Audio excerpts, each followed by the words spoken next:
Hello, everyone. My name is Thomas, aka MrWartburg. I'm filming this as a little bit of a preface for a podcast breakout. I don't normally put individual breakouts on YouTube, mostly because our conversations don't lend themselves that I have with my co-host to being broken out into specific segments. We go on a lot of random tangents, but this one was a specific story with a tailored focus, and I was actually able to clip it out of our podcast, which of course you can find on my channel. But we're talking about the issue of James Earl Jones licensing his voice via AI for the future voice of Darth Vader, as well as some potential ramifications for the greater industry as a whole. So I just wanted to preface that instead of just dropping the clip by itself without any preface, because it's in the middle of a podcast, which, if you like, you can definitely subscribe to here on YouTube. Thanks. Speaking of Star Wars stuff, though, do we Yeah, want to spin into the other question, the moral one? The what do we think about this question? go for it, man. I want to hear your So, question. my thought is my question is in regards to the James Earl Jones licensing his voice via AI for the voice Sure. of Darth Vader, which I believe you and I both called. Obviously, it wasn't Yep. super hard, but during Obi-Wan, we're like, that sounds amazing. Like, that sounds Compared to Rogue so much One, better than yes. Rogue One or anything else he's done.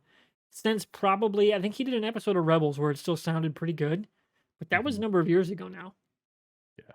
So it was pretty obvious they had been doing some work because we knew they did on Mandalorian with Mark Hamill with the deep fake. So we kind of figured some technology was at play. Turns out it was a Ukrainian startup that's been doing a lot of AI voice modulation and voice creation via licensed work, and they've done pretty good.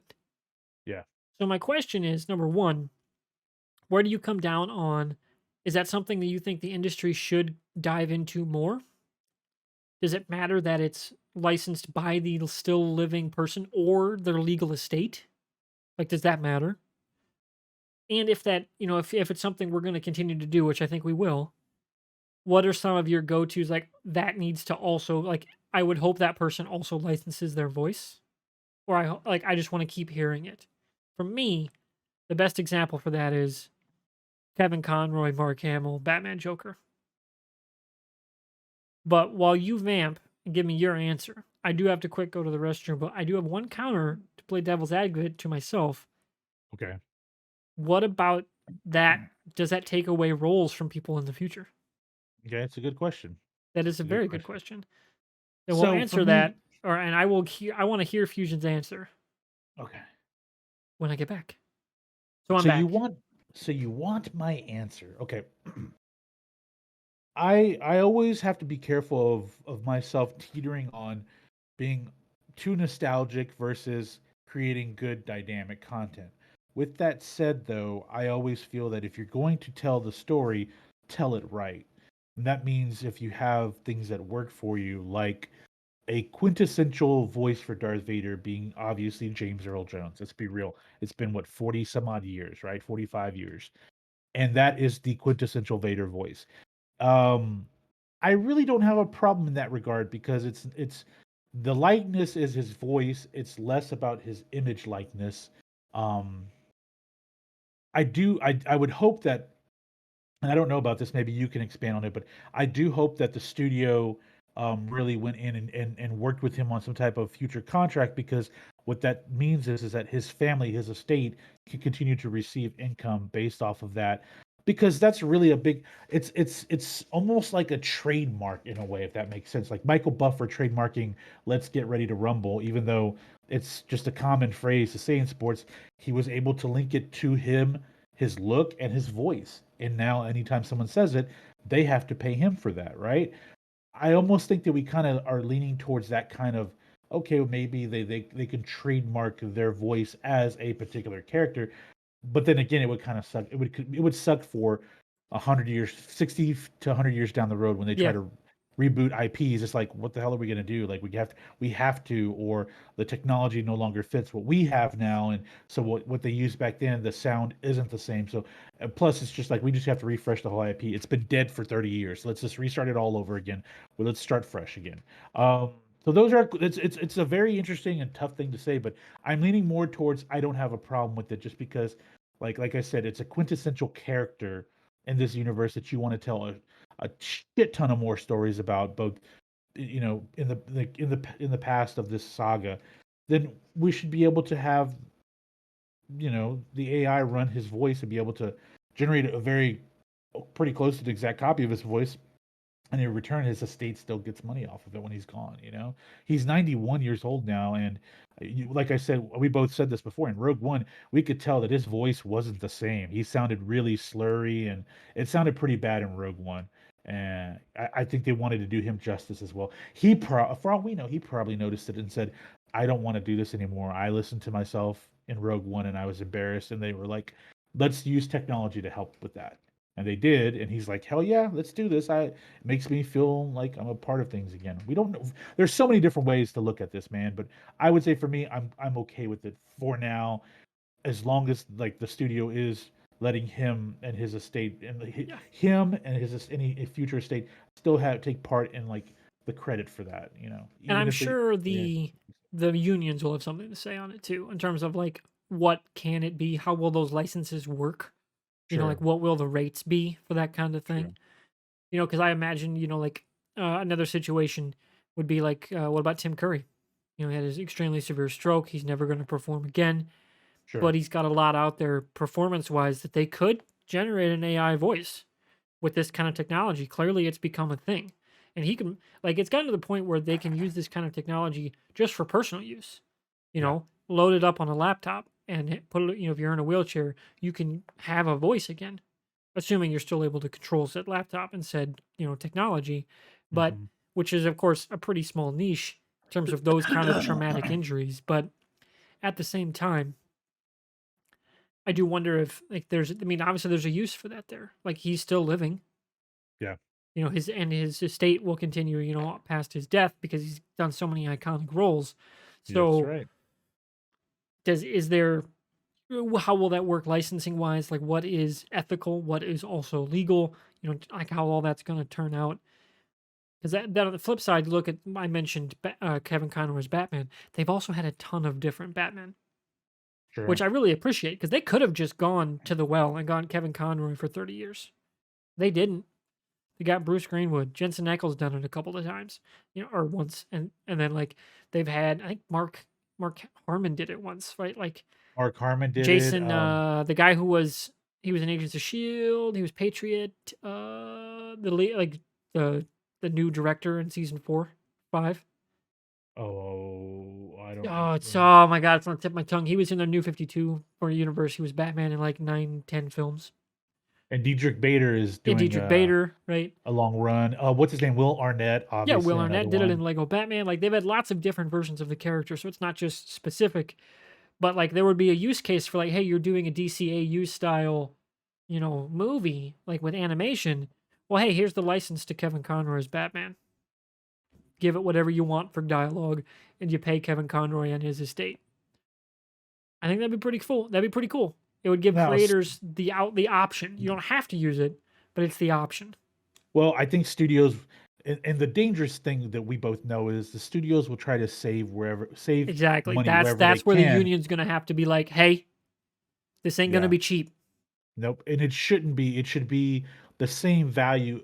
Like they have, and of course, the courts would have to get involved at some point to determine what that value is for the estate for the likeness, right? Like they're no longer paying for that living person's voice Yeah. Is it or gonna their be the image. equivalent of a actor in the studio pay? Mhm. But then again, it's like, but if you create a And what if it's major Robert Downey motion, Jr.? Like, does that yeah, mean it's worth more? exactly. Is the other gonna be escalators? I Yeah, don't know. That's gonna be because very, RJ very interesting. because RDJ he could still voice Tony Stark in an animated version of the universe, right? And you know, Yeah. we've talked about this just because it opening a Pandora's box? I'm not going to say yet because we still haven't crossed that line, but it's a good question to ask because obviously the big one is like I said the quintessential Darth Vader voice is James Earl Jones. Now they've had other people voice and no one's really cared honestly. Like in Force Unleashed, people were like okay, but whenever James Earl Jones came back to voice Vader, everyone was like, "That's what I was looking for." It's the same. It's Vader, right? And what we listened to in Obi-Wan, it's like, holy shit! Like they did something to help because he sounds so much better. Maybe like we both said, maybe it's technology. Like you said, it's Yeah, because they obviously didn't really say. No, they didn't say. They danced around Um, it for a bit. well, what led us to that was the whole conversation about the audio dubbing with the Star Wars prequels. Remember we were talking Yeah. about that, Yeah, and exactly. that led us to that conversation about how something obviously is going on with his voice in versus Rogue One because we both immediately noticed the difference in like much stronger, more much fluid voice this time. Um, it's probably one of those things that just needs to happen or we see where it goes. For me, I'm okay with it as long as we get to a point where if we're talking about bringing in hundreds of millions of dollars for a production, the estate of that person, if they're no longer around, because if it's 20, 30, 40 years down the road and it's used, that estate gets the actual value rather than just, oh, we're going to give them, a voiceover work, rate, and that's it. We're done with it. I don't want to see that because you're taking technology and taking someone's legacy and using it. But the other thing, man, is what worries me is at some point the general public's going to get a hold of this on the internet, this technology, and you're going to have, you're going to have, you're going to have like, Well, we uh, already do kind of have, celebrities celebrities call well, where it started is Ghostface Killer. Like there's techno like people were using a version of that to use his voice on like streaming games, things like that, like role playing games, and making phone calls. So well, we've had the I wouldn't be technology for a shown. bit because, like, didn't Baldwin do a one of the Baldwins? Didn't he do an encyclopedia or something? Like he just read it and then they had his voice. It was a university. It was the University of Georgia or something like that. That I sticks think in you're my brain. I think you're watching you. There was an episode of 30 Rock about that where Alec Baldwin did sell his It's voice. just here. It's not. It didn't really Somebody happen. did It was a. that though. Did they? Okay, Like, maybe, I'm but pretty sure. No, that that's what they were lampooning. Was that okay. somebody did that? Okay, but Like they've been it working was on an episode of it. similar technologies for a while. And so, like, it's not like super far fetched because, like, you need a lot of source material to make it work effectively. Like, to make Yeah, it be true to life, you need a yeah, lot behind it. At least for now, who knows? Like, who knows where the technology goes in 20 years? But yeah, it'll be an interesting threshold and, like, not quite litmus test for how technology is going to impact, you know, studios and, like, for instance, like deepfakes and stuff, like what they did with Harold Ramis, right? Like, and his estate for Afterlife. Like Hollywood's slowly starting to reconcile with that in terms of how do you do it ethically versus what's legal, because there's a lot more that's legal than ethical. yeah.